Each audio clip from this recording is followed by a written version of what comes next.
Hi, this is Zac Woller Voice Ninja speaking. And recently on the 26th of January, which of course is a public holiday in good old Aussie, Australia Day, I had just turned 25 and received this beautiful book called Once Upon a Forest. And I would love to share it with all of you by reading this wonderful story to you. And if you listen carefully while I read the story to you, you might actually hear the music from the movie, composed and conducted by the late great James Horner, performed by the London Symphony Orchestra, and recorded at London's famous Abbey Road Studios. So you're sitting comfortably? Then we'll begin.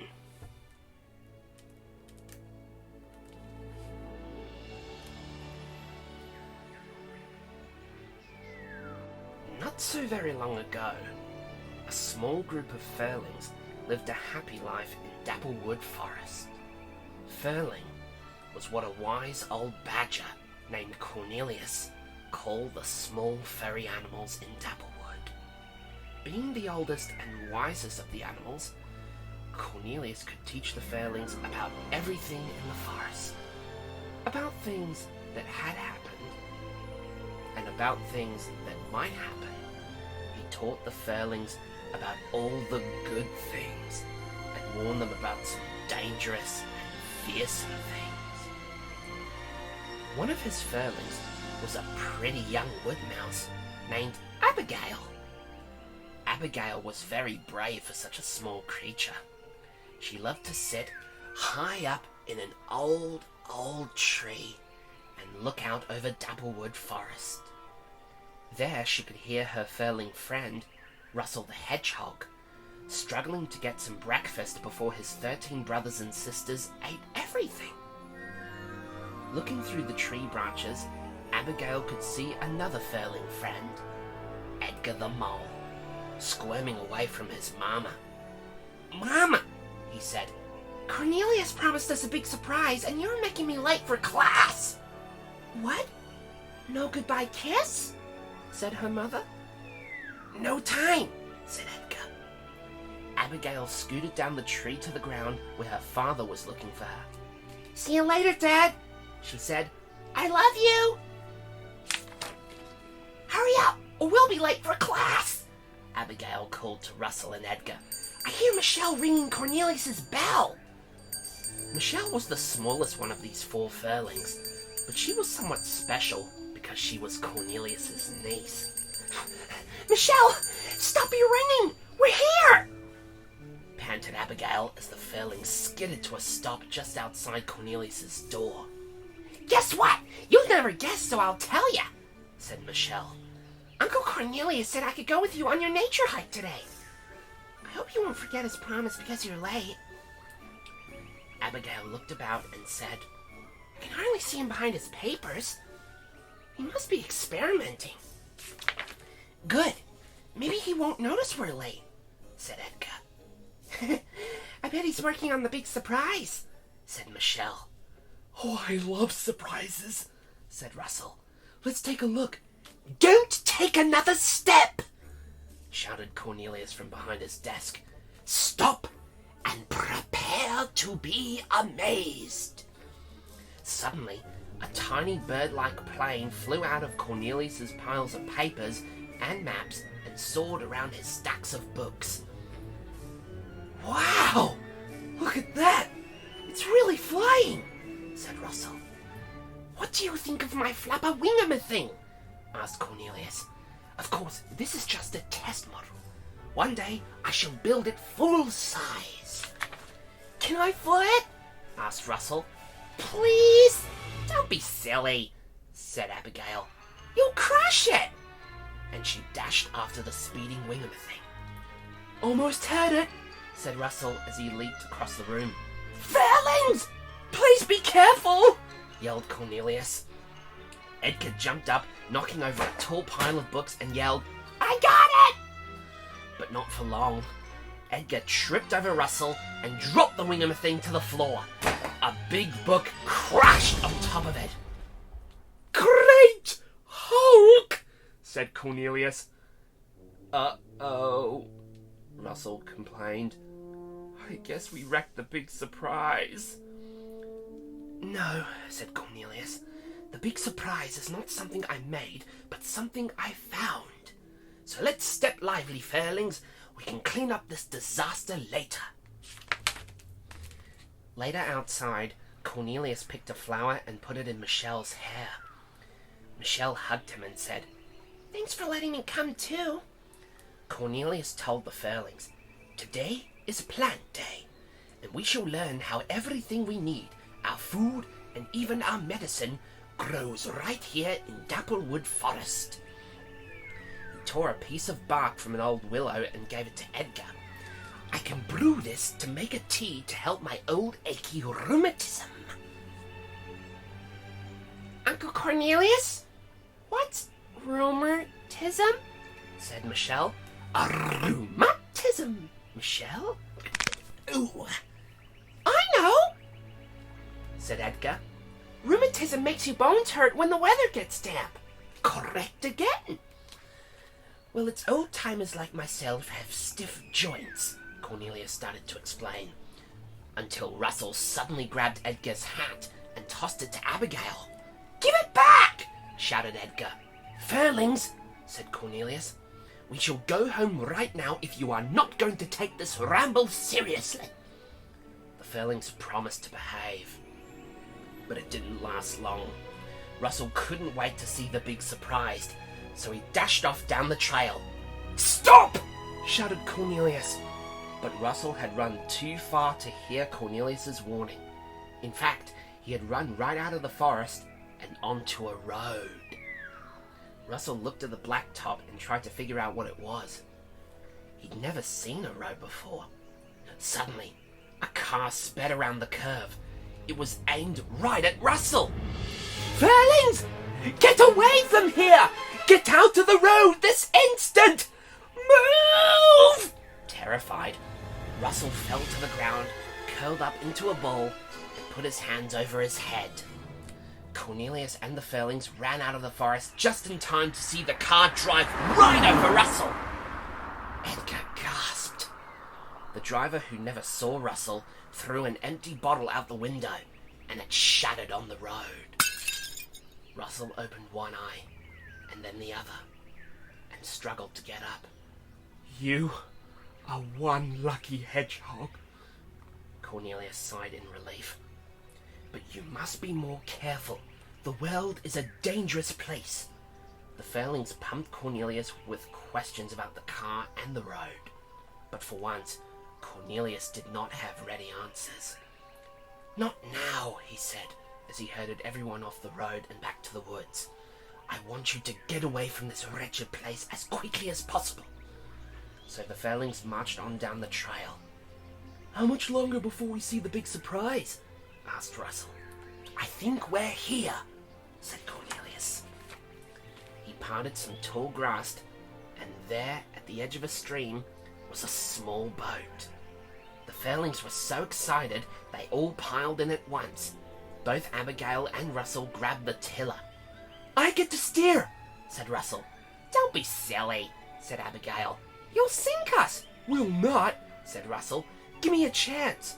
You two settle down, said Cornelius as he stepped into the boat. We will all get a chance. You paddle first, he told Abigail and Russell. But since they didn't know how, they splashed everyone with the oars. Stop! Stop! Stop! Cornelius shouted. Now, let's start over. Pull together. Stroke. Stroke.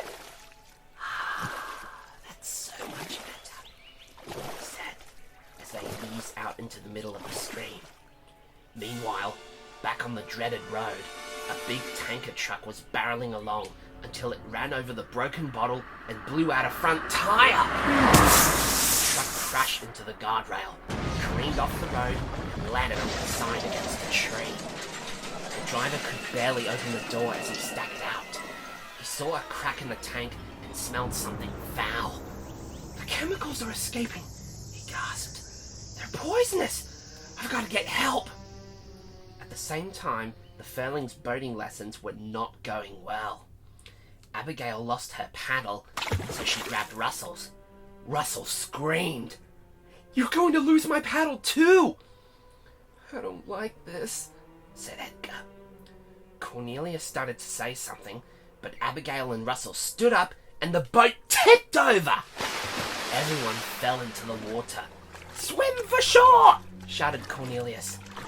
Safely on shore, they shook themselves dry, but Cornelius looked concerned and said, "Something's wrong. The woods are far too still. Even the birds have gone. We must hurry home." Cornelius and the Furlings stopped in shock when they reached the crest of a hill where they could look down at their meadow. All the flowers and plants were dead or wilting. The leaves were falling off the trees, the grass had turned brown, and there wasn't a creature in sight. "Oh, dear heavens! Not here!" said Cornelius. Edgar said, "What's happened? Where is everyone?" Michelle called, "Mommy! Daddy!" and ran toward her burrow. "Stop!" shouted Cornelius. "It's not safe!" Abigail, Russell and Edgar raced off to try and catch Michelle. Michelle stopped at the entrance to her burrow and called, "Mommy, are you there?" No one answered, so she rushed inside. The other Furlings tried to follow her, but Cornelius stopped them. "You cannot go any further," he said. "I think some kind of poison has seeped down into her burrow." "What about Michelle?" said Edgar. "Just a minute, and I'll think of how we might best proceed," said Cornelius. "Well, I'm not waiting," said Abigail, and she rushed inside to rescue Michelle. "Cover your mouth and nose!"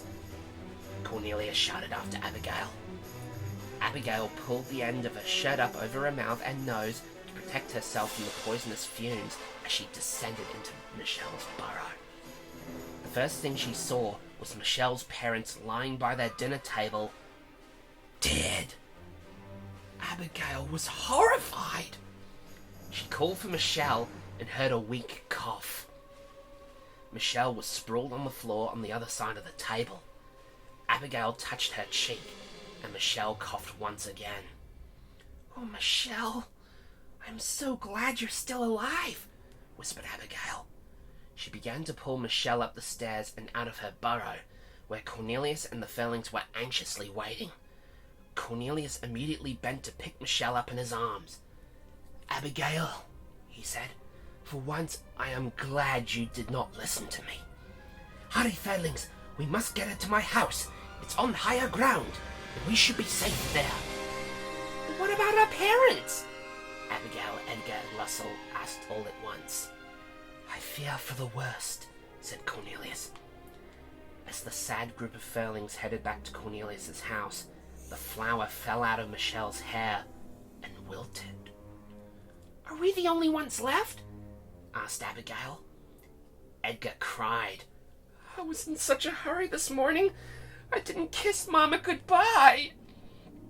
Russell asked, "How did the poison get into our homes, Cornelius?" "Humans," said Cornelius. "They've always been a threat to us. When I was a Furling, humans wedged a trap into the entrance of our burrow. My father saw that there was room for me and my sister to slip through, so we ran and hid in a hollow log until the humans went away. There was nothing we could do to rescue my mother and father, but there is something we can do to save Michelle." "What can we do?" said Edgar. "We need to find special herbs for medicine," said Cornelius, consulting one of his big books. "Eyebright to soothe the burns on her eyes, and lungwort for her damaged lungs." "But the poison has killed everything in our meadow," said Abigail. "Then you must find another meadow," said Cornelius, "and you only have 2 days' time. We must have these herbs before the moon waxes full, or it will be too late to save Michelle." "You'll show us how to find the herbs, right?" asked Russell. "I wish I could," said Cornelius, "but I can't leave poor Michelle alone. You'll need an early start. so get a good night's rest. At dawn the next morning, the Fairlings tiptoed over to Michelle's bed. She was barely breathing. Edgar gently tucked in her covers. "We must get ready," said Abigail. "Our time is very short." Russell collected an armful of nuts and berries, and he picked up a paper from Cornelius's workbench to bundle the food into his pack. "This isn't a picnic," said Abigail. "Pack something useful." She tossed Russell a rope. Abigail rolled up a ball of string and put it in her pocket. Edgar took a magnifying glass. "You must take my map," said Cornelius. "It will guide you to the edge of Dapplewood Forest. Then you must seek another meadow on your own." The Fairlings walked and walked, over hills, through bramble bushes, and over slippery rocks to cross a stream. It began to grow dark, and Russell started to lag behind the others. "Wait," said Edgar. "Haven't we come far enough for one day?" "We have to keep going," said Abigail. "Look, the moon is out. Cornelius said we have to get these plants back to Michelle before it turns full." "There's a clearing ahead, but is it safe to cross?" asked Edgar. "There's no cover." "You're right," said Abigail. "But let's run for that dead tree and then plan our next move." What the Fairlings did not know was that the one-eyed owl was watching them from its nest in the old tree. Russell collapsed and said, "I can't run any farther with this pack on my back." "Give it to me," said Abigail. "We can't stop here." "I'm a little worried about this place," said Edgar. Just as Russell was handing over his pack, the owl darted out of its tree, swooped across the clearing, and grabbed Abigail. Russell, still holding on to one side of his pack, was yanked upward with Abigail by the owl. Edgar quickly snatched Russell's tail to pull them back down, but the owl carried him away as well. The Fairlings screamed.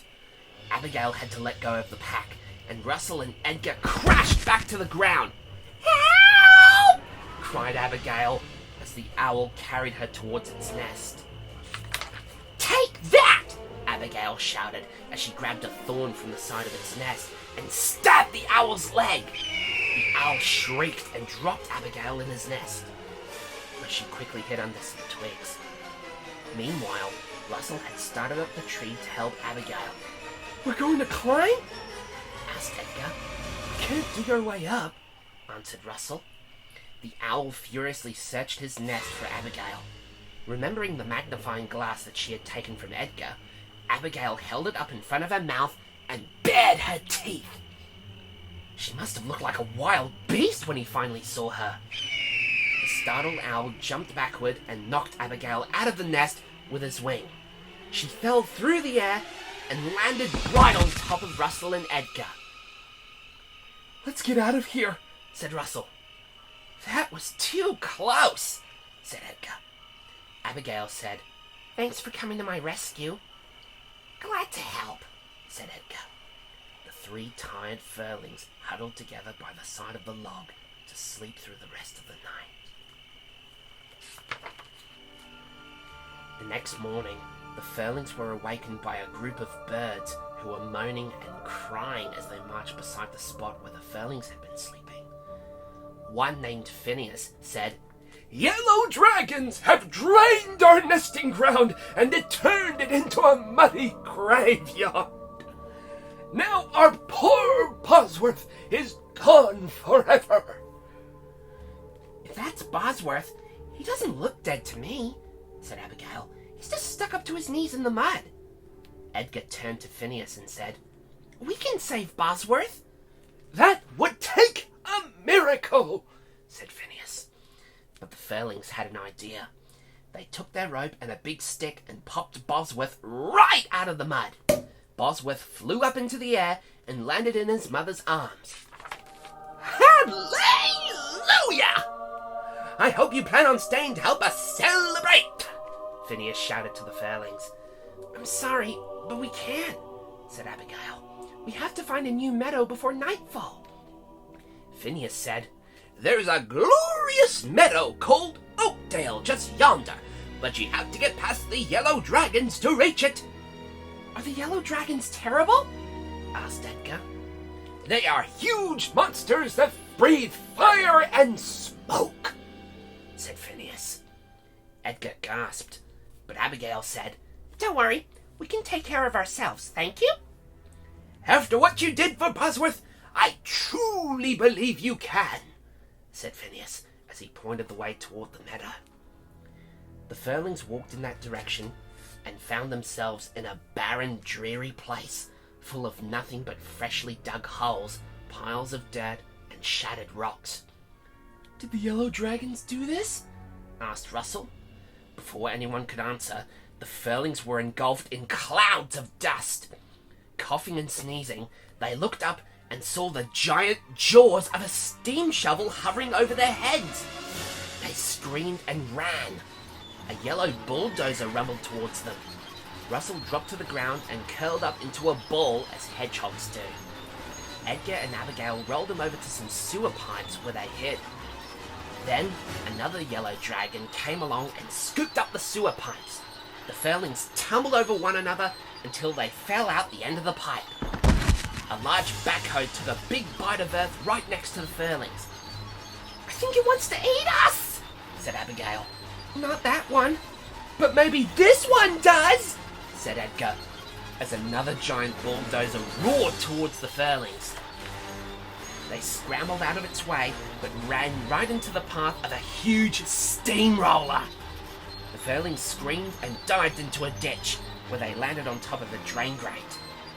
Edgar and Abigail grabbed onto the bars as they slipped through the grating, but Russell got stuck. "Stuck in your stomach! You've got to slide through!" shouted Edgar. "Russell, wiggle harder!" said Abigail. "It's coming fast!" But it was no use. Russell was stuck. Abigail and Edgar let go of the grate and each grabbed one of Russell's feet.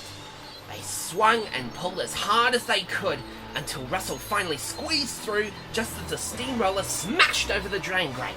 The three Furlings tumbled all the way down to the bottom of a sewer. "Help! I'm drowning! Help! Help!" shouted Edgar. Abigail laughed and said, "Stand up, Edgar."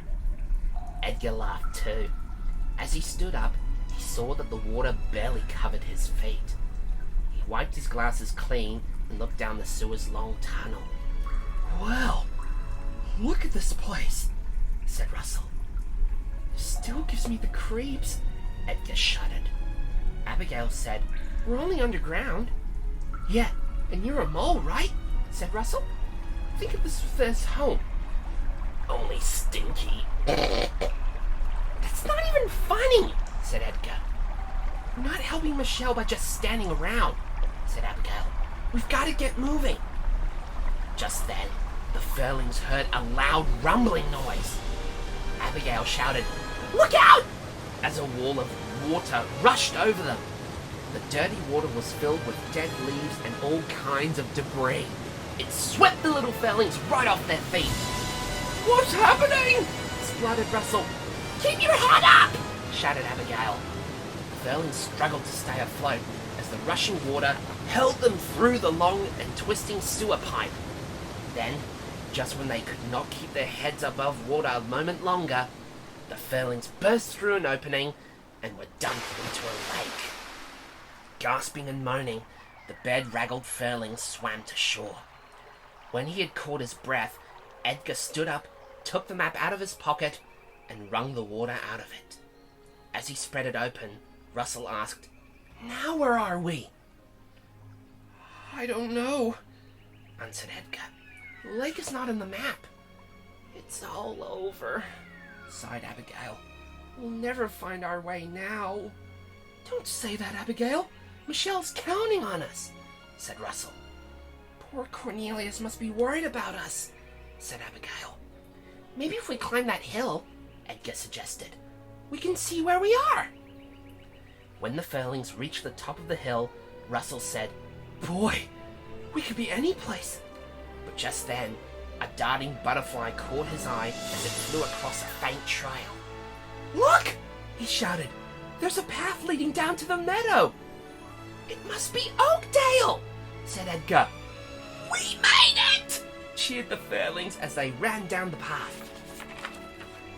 "Now all we need to do is to collect the Eyebright and," Edgar was saying, when suddenly he was bumped off his feet by a gopher. The gopher, named George, and another Oakdale creature, Willie the Wood Mouse, were fighting over an acorn. "Are you all right, Edgar?" asked Abigail. Before Edgar could say a word, Wags the squirrel ran in, jumped over the Fairlings, and followed Willie and the acorn up a tree. Then a gang of other mice and squirrels dashed up after Willie and Wags. "Gee, and I thought meals were out of control at my house," said Russell. Edgar asked, "How are we going to get anybody to help us find the herbs?" "Maybe these guys won't be so grouchy after they eat," said Russell. "Well, we can't wait that long," said Abigail, as she climbed up the tree and grabbed Willie by the ankle. "Hey, let go!" cried Willie. Abigail hung on tight, and they both lost their balance and fell to the ground. The acorn was knocked out of Willie's hand. George the gopher ran up, grabbed it, dashed back underground while blowing a raspberry at Willie. Willie started to yell at Abigail. "Hey, just what do you think you're... But then he realized he had never before seen such a beautiful little wood mouse. "Gosh, I hope I didn't hurt you when you threw me down," he said. "Hurt me? No, I'm fine," sighed Abigail, as she realized she had never before seen such a handsome wood mouse. "You're not from around here, are you?" asked Willie. "Mm-mm." "Well, look at all the Eyebright!" yelled Russell. "The lungwort can't be too far away." "Too far for the likes of you," sneered Wags, as he pointed to a clump of lungwort high up on the side of a rocky cliff, out of reach. "Don't worry," said Russell. "We've already got a plan." Edgar looked at Abigail, who had not taken her eyes off of Willie, and said, "Are we still in this together or not?" "Of course we are," said Abigail.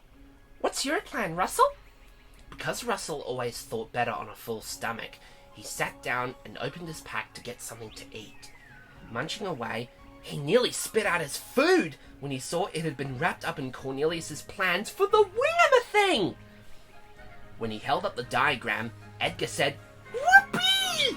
We will fly to the top of that cliff." Wags doubled over in laughter. "Laugh all you want, we'll show you," said Abigail. And the Fairlings got to work following Cornelius's plan. They gathered leaves from a tree and sewed them together with a giant pine needle. They found wood for a mast and used string to stitch the leaves to the mast. "I think this might really work," said Edgar. "To your stations," said Russell. Russell sat behind the steering wheel, and Abigail and Edgar got ready to crank the winder up. They cranked, and the wings started to flap up and down. The wing-a-thing lifted off the ground and skimmed over the lake. "Yay! We're flying!" shouted Russell. "They did it!" hollered Willie. Wags and all the other Oakdale animals looked up at the Fairlings in amazement. Russell shouted, "I'm going to glide by the cliff, Abigail! Climb out on the wing and get ready to grab the lungwort!"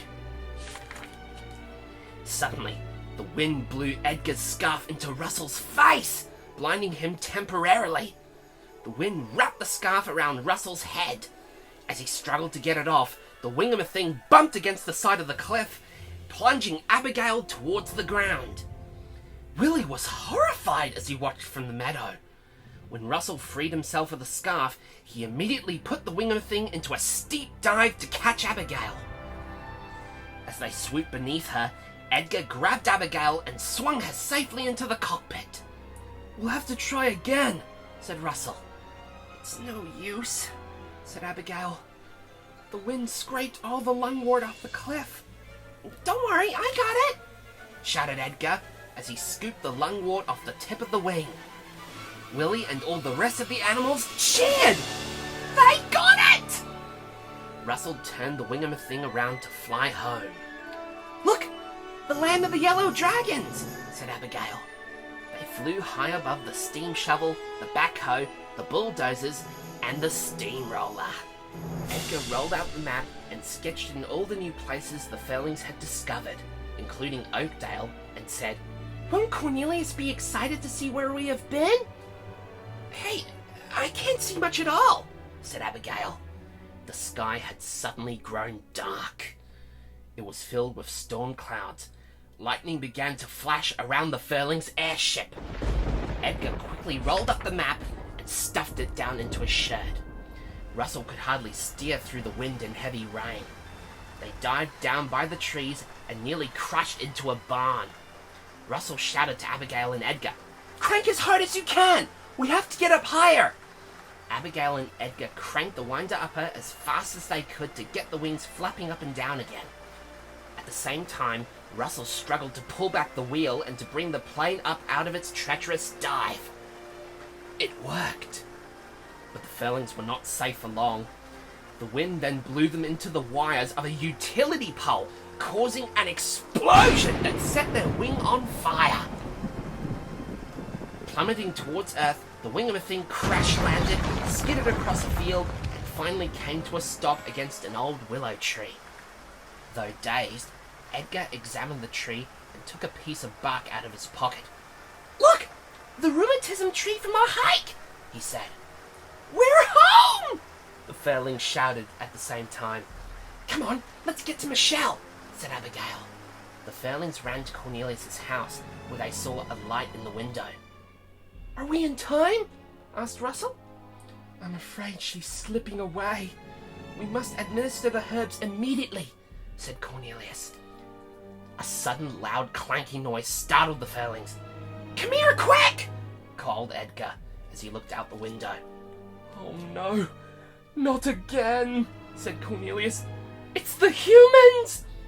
Abigail and Russell dashed over to the window to see what was happening. The humans tromped through the forest wearing heavy boots and bulky suits. They had masks over their heads and wore special breathing gear to protect them from any remaining toxic fumes.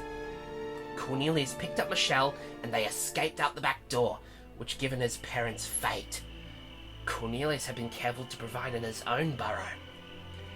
Edgar had never used the store before, and in the dark, he tripped, fell, and lost his glasses. Before anyone could help him, Edgar stumbled into an old box trap, and the door slammed shut behind him.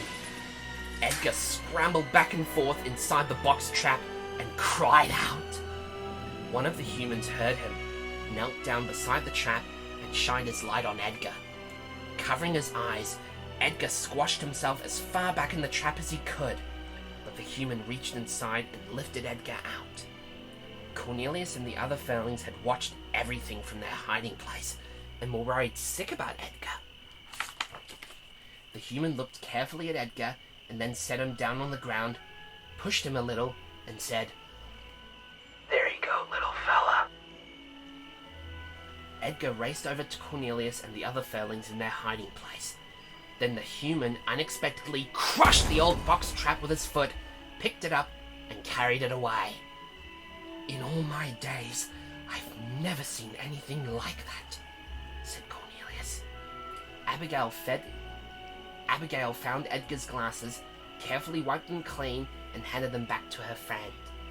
Cornelius patted Edgar on the head and said, Thank goodness! With Cornelius carrying Michelle, the three Furlings led the way back to the old willow tree. We'll be safe here, said Abigail. Russell took the precious herbs out of his pack and handed them to Cornelius. Edgar cradled Michelle's head while Cornelius squeezed liquid from the lungwort into her mouth. Then Cornelius gently put some of the eye bright on Michelle's eyelids. Michelle coughed weakly. Did we make it in time?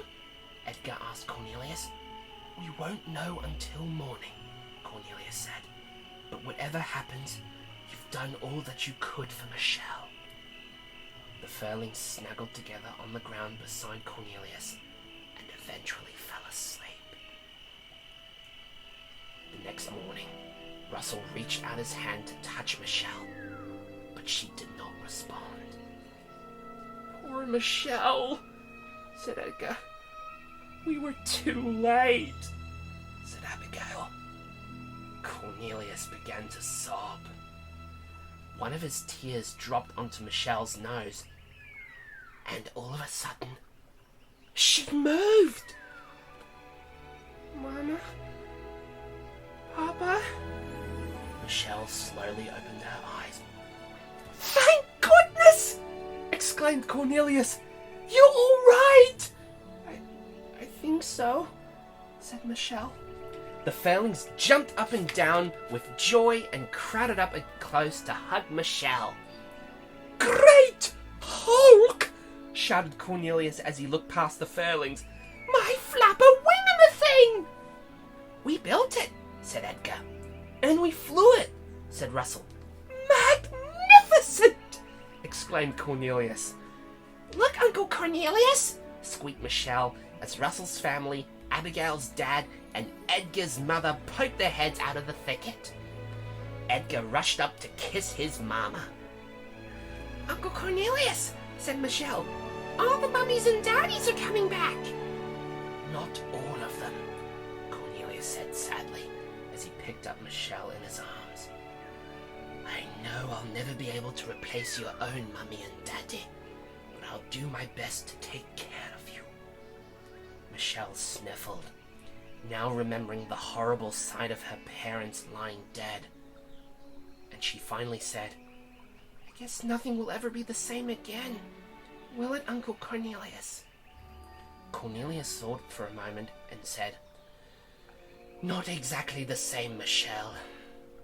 But if we all work as hard to save Dapplewood as your little friends and I have worked to save you, it will be beautiful in time.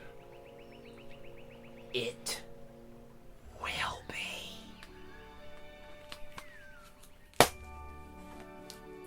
That was the end of Once Upon a Forest, based on characters and a concept created by Ray Lambert, based on the screenplay from the Hanna-Barbera children's film written by Mark Young and Kelly Ward.